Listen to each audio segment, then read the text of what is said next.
إنا أنزلناه في ليلة القدر وما أدراك ما ليلة القدر. وقال النبي صلى الله تعالى عليه وسلم من صام رمضان إيمانا واحتسابا غفر له ما تقدم من ذنبه. وقال النبي صلى الله تعالى عليه وسلم من قام رمضان ایمانا واحتسابا غفر له ما تقدم من ذنبه او كما قال علیہ الصلوۃ والسلام. انہیں بشیر کہیے، انہیں نذیر کہیے، جو سر بسر ہے کلام ربی، وہ میرے وجود کی زندگی ہے. سبحان. قابل صد احترام،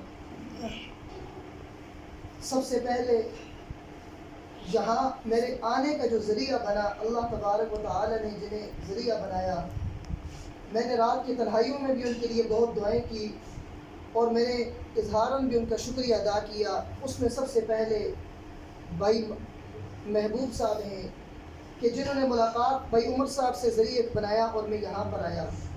اس کے بعد بھائی انوار صاحب نے مجھے عزت بخشی، یہاں قرآن سنانے کا موقع دیا. یہی نہیں، رمضان سے تقریباً رمضان سے جو پہلا جمعہ تھا اس جمعے کی بات میں آپ کو سناؤں کہ وہاں میں نے PWD میں جہاں جمعہ پڑھا، ایک نوجوان لڑکا آیا میرے پاس اور اس نے کہا، مسجد میں آ کے اس نے کہا 3 ہفتے ہو گئے ہیں مجھے میرے جس ہوٹل پہ کام کرتا ہوں اس مالک نے مجھے نماز جمعہ پڑھنے کی بھی اجازت نہیں دی، اور میں نے جمعے کے لیے اجازت مانگی، 15 منٹ مجھے گالیاں دی کہ میرے کاروبار کا وقت ہے، اور 3 جمعے میرے گزر گئے ہیں، مجھے موقع نہیں ملا میں جمعے کی نماز پڑھوں.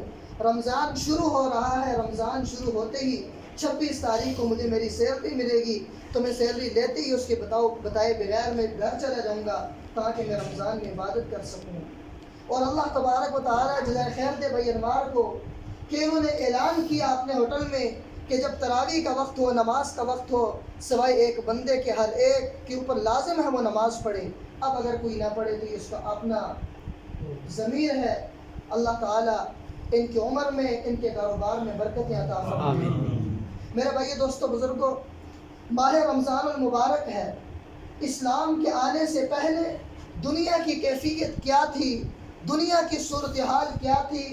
اللہ تبارک و تعالی اپنا پیغمبر اس وقت بھیجتا ہے دنیا میں جب دنیا کی کیفیت حالات سے ہٹ جاتی ہے، دنیا میں زندہ رہنے کے قابل انسان نہیں رہتا. پھر اللہ تبارک و تعالی فیصلہ کرتا ہے اپنا پیغمبر بھیجنے کے لیے. تاریخ کے اوراق کھنگالے اور دیکھیں دنیا میں کیا تھا. ظلمت ہی ظلمت تھی، اندھیرا ہی اندھیرا تھا، ظلم و ستم کا جور و جفا عام تھا، شراب نوشی زناکاری معیوب نہ تھی. میری طرف توجہ کریں گے مجھے گفتگو کرنے میں آسان ہوگی، توجہ بھٹکائیں گے میرے الفاظ بھول جائیں گے، میری گفتگو میں خلل پیدا ہو جائے گا. تو ظلم و جور و جفا عام تھا، شراب نوشی زناکاری معیوب نہ تھی، چوری ڈاکہ زنی پر فخر کیا جاتا تھا، انسانیت کا ٹمٹماتا چراغ بجھنے کو تھا. اور ربا جو خزاں میں بہار پیدا کرتا ہے، اور ربا جو حضرات انسانوں بلبلاتے حیوانوں تڑپتے کیڑے مکوڑوں پر رحم کرتے ہوئے بارش برساتا ہے، اسی رب کو جو میرا اور آپ کا ہر شے کا رب ہے، اسی اشرف المخلوقات کی حیوانوں سے بدتر حالت پر رحم آ گیا. اس نے کائنات کا مقدس ترین انسان، تاجدار ختم نبوت، آقا دو جہاں، حضرت آمنہ کے لخت جگر، حضرت عبداللہ کے نور نظر، شیر خدا کے برادر، عمر عثمان کے رہبر، رفیق ابو بکر، حضرت محمد مصطفیٰ احمد مجتبیٰ سرکار دو عالم صلی اللہ تعالی علیہ وسلم کو پوری کائنات کے لیے ہادی اور رحمت اور رہنما بنا کر بھیجا. قابل صد احترام، نبی علیہ السلام کے آنے کے بعد دنیا کی کیفیت بدلنا شروع ہو گئی.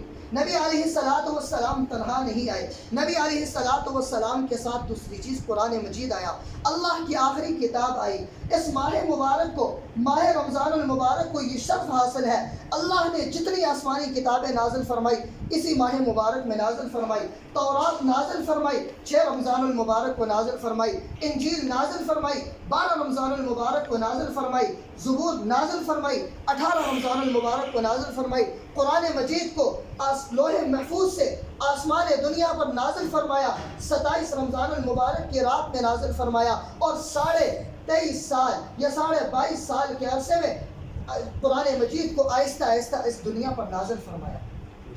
یہ اعزاز اس ماہ مبارک کو حاصل ہے. اور پھر جس نے بھی اس قرآن مجید کے ساتھ اپنا لگاؤ لگایا، قرآن مجید کو قبول کیا، قرآن مجید کے ساتھ تعلق کو جوڑا، رب نے اسے بلند کرنا شروع کر دیا۔ وہ صحابہ کرام، اگر ایک کا جانور پہلے پانی پی لیتا، لڑائیاں شروع ہو جاتی، ایک دن نہیں، 2 دن نہیں، سال ہر سال تک، 100 سال تک لڑائی چلتی رہتی۔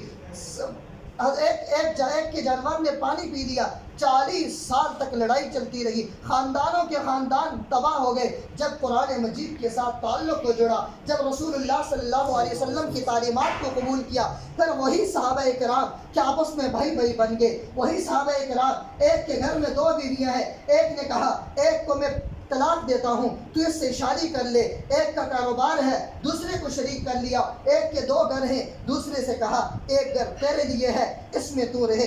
یہ قرآن کا، اسلام کا وہ پیغام تھا جس کو دنیا میں لانے کے لیے اللہ تبارک و تعالیٰ نے اپنے آخری پیغمبر حضرت محمد الرسول اللہ صلی اللہ تعالیٰ علیہ وسلم کو مبعوث فرمایا۔ میرے دوستو بزرگوں، قرآن مجید آیا، جس نے قرآن مجید کو اپنے سینے سے لگایا، صحابہ نے سینے سے لگایا۔ قرآن مجید میں اللہ نے بشارت دی، اولئک ھم الراشدون۔ قرآن مجید میں اللہ تبارک و تعالی نے ان کی کامیابی کا سرٹیفکیٹ دیا، رضی اللہ تعالی عنہم ورضوا عنہ۔ آج بھی تاریخ گواہ ہے، جس نے قرآن مجید کو سینے سے لگایا، قرآن مجید سے محبت کی، اللہ نے اسے دنیا میں بھی سرخرو فرما دیا، اور آخرت میں اس کی کامیابی یہ ہے، اللہ تعالیٰ فرمائیں گے قرآن مجید پڑھتا جا، جنت کے درجوں پر چڑھتا جا، جو تیری آخری آیت ہوگی وہی تیرا مقام ہوگا۔ یہی نہیں، حافظ قرآن کے والد کو ایک تاج پہنایا جائے گا جس کی روشنی 14ویں کے چاند کے برابر ہوگی۔ میرے دوستو بزرگوں، یہ اعزاز قرآن مجید کا ہے۔ آج ہماری تنزلی کی واحد وجہ قرآن مجید کو ترک کر دینا ہے۔ رمضان المبارک کا مہینہ گزرا، ذرا اپنے لیے اپنے اندر ضمیر میں غور کریں، کیا ہم نے قرآن مجید کا ایک دور بھی مکمل کیا؟ ذرا اپنے اندر غور کریں، کیا ہم نے قرآن مجید کو ہمیں کھولنے کا